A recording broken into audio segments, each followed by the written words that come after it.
दोस्तों, क्या होता अगर अर्जुन महाभारत युद्ध के बाद कभी वापस ही ना आते? और क्या होता अगर पांडवों के सबसे प्रमुख योद्धा महान धनुर्धारी अर्जुन का अंत असमय हो जाता?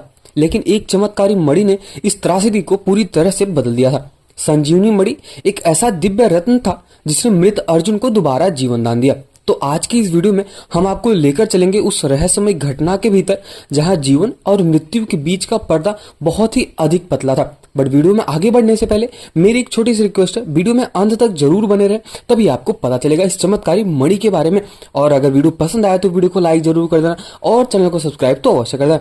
तो चलिए फिर शुरुआत करते हैं और हम जानते हैं संजीवनी मणि के रहस्य के बारे में।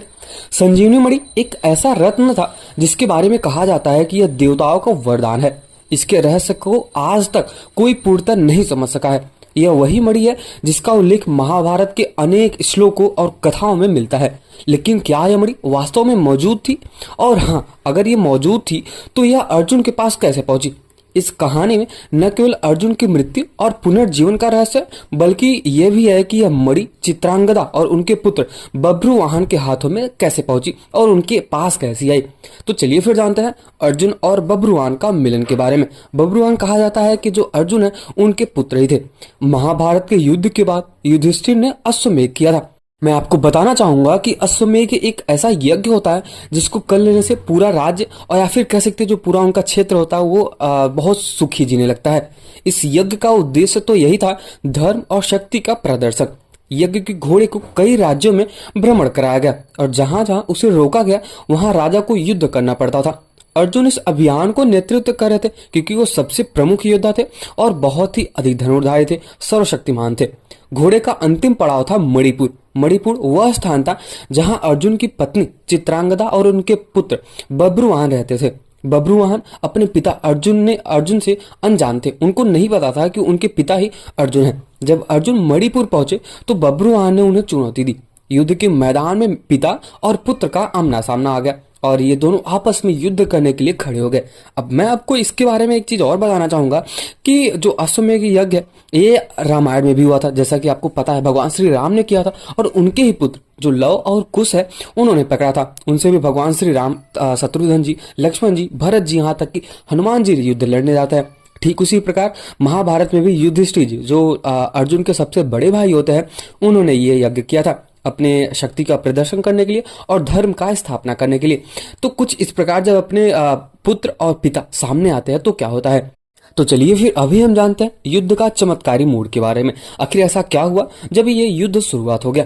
युद्ध शुरू हुआ तब जब बभ्रुवाहन की युवा ऊर्जा और अर्जुन की युद्ध कला के बीच में एक जबरदस्त संघर्ष हुआ। लेकिन जैसे ही बभ्रुवाहन ने अपनी शक्ति का संपूर्ण उपयोग किया उसने एक दिव्य तीर चलाया। यह तीर अर्जुन के सीने में जाकर लग गया। अर्जुन ने घोड़े से नीचे आ गिरे और वो अपने अंतिम सांस लेने लगे क्योंकि कहा जाता है कि जो अर्जुन के बेटे थे बभ्रुवाहन वो बहुत ही अधिक शक्तिशाली थे।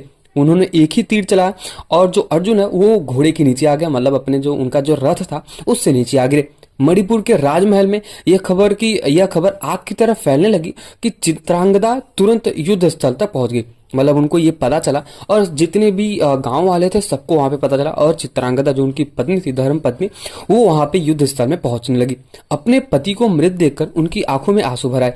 लेकिन तभी उन्हें अपने पिता की दी गई संजीवनी मणि की याद आई कि एक ऐसी भी मणि थी जो जीवन दान प्रदान करती है। चित्रांगना ने संजीवनी मणि को अर्जुन के सीने पर रखा।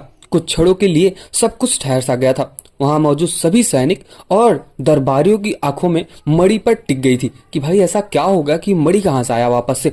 और एक ऐसा चमत्कारी मणि था, उसको जैसे ही लोग देखते थे वो बहुत ही ज्यादा मनमोहित हो जाते थे।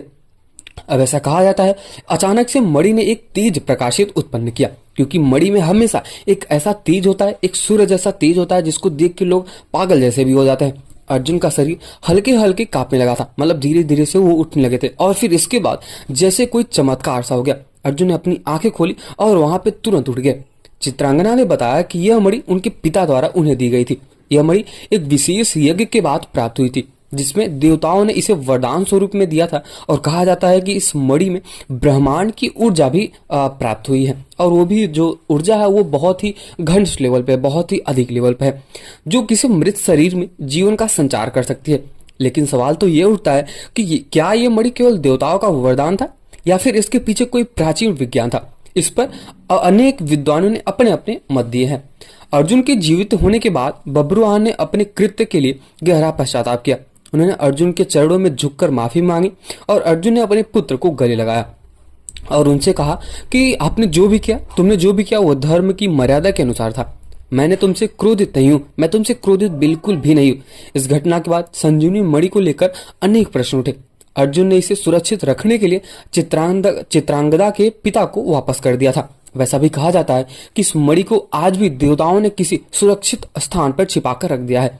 यह कहानी महाभारत के उन घटनाओं में से एक है जो न केवल रहस्यमय है बल्कि जीवन और मृत्यु के बीच के गहरे सवाल उठाती है। तो क्या ये सच में ऐसी कोई मणि हो सकती है, या फिर महाभारत के पात्रों की अद्भुत कल्पनाओं का परिणाम है, या फिर एक ऐसा प्राचीन भारतीय विज्ञान की अद्वितीय खोज मानी जाती है?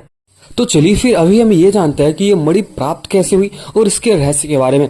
अब ऐसा बताया जाता है कि संजीवनी मणि एक ऐसा दिव्य रत्न था जिसका उल्लेख प्राचीन भारतीय ग्रंथों और महाकाव्यों में मिलता है।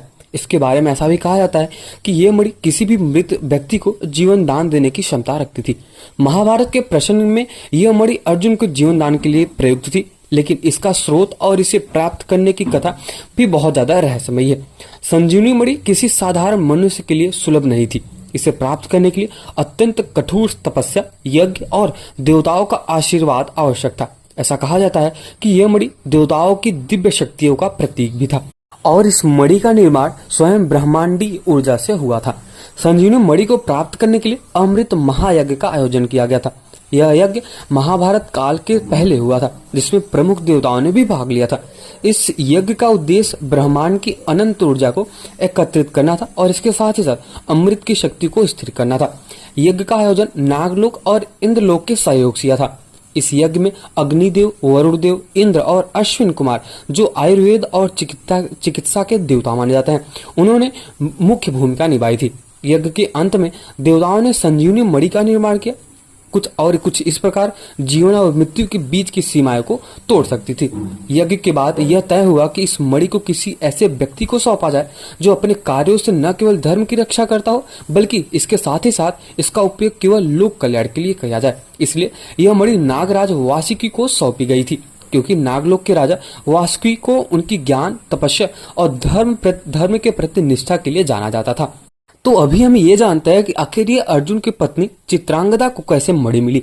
अब ऐसा बताया जाता है कि वासुकी का जो उपहार था ये कहाँ से आया था। चित्रांगदा मणिपुर की राजकुमारी और अर्जुन की पत्नी मानी जाती है। नागराज वासुकी की वंशज भी थी। अब ऐसा कहा जाता है कि नागलोक और मणिपुर का गहरा संबंध माना जाता है। चित्रांगदा के पिता चित्रवाहन वासुकी के प्रिय शिष्यों में से एक माने जाते थे। चित्रांगदा का विवाह जब अर्जुन जी से हुआ तब उनके पिता ने विदाई के समय उन्हें संजीवनी मणि भेंट में दे दी थी। चित्रवाहन में ये मणि चित्रांगदा को इसलिए दी थी क्योंकि वो उनको पता था और उनको ये ज्ञात था कि अर्जुन जैसे महान योद्धा की पत्नी होने के नाते कभी न कभी इसका उपयोग किसी बड़े उद्देश्य के लिए हो सकता है। अब इस मणि के संदर्भ में ऐसा भी कहा जाता है कि ये जो मणि थी केवल मृत्यु को पराजित करने के लिए नहीं थी, बल्कि जीवन की ऊर्जा को संतुलित करने के लिए भी मानी जाती थी। इस संजीवनी मणि को केवल शुद्ध हृदय और पवित्र उद्देश्य से ही उपयोग किया जा सकता था। इसे केवल उन्हीं लोगों पर प्रयोग किया जा सकता था जिनकी मृत्यु धर्म के विपरीत हुई थी। मणि का उपयोग करते समय इसे मंत्रों और ब्रह्मांडी ऊर्जा के साथ सक्रिय किया जाता था। अर्जुन से जुड़ी बातें और संजीवनी मणि की ये कथा केवल चमत्कार और दिव्यता का ही प्रतीक नहीं था, बल्कि हमें ये भी बताती है और ये सीख देती है कि अद्भुत शक्तियों का केवल धर्म और लोक कल्याण के लिए ही होना चाहिए। यह मणि आज भी भारतीय परंपरा और रहस्यमय कथाओं का एक अनमोल हिस्सा बना हुआ है। तो अगर आपको ये वीडियो पसंद आया हो अर्जुन के बारे में जानकर और अर्जुन को दिया गया संजीवनी मणि उसके बारे में जानकर, तो वीडियो को लाइक जरूर कर देना और चैनल को सब्सक्राइब तो अवश्य कर देना। और अगर ये वीडियो आपको सच में पसंद आया तो चैनल को सब्सक्राइब करना और अपने दोस्तों को जरूर शेयर करना। और जाते जाते एक बार कमेंट सेक्शन में जय श्री कृष्ण तो जरूर लिख के जाना। और अगर आपको कुछ भी सुझाव देना, कुछ भी सलाह देना, तो आप कमेंट सेक्शन में देख सकते हैं। मिलते हैं किसी और वीडियो में।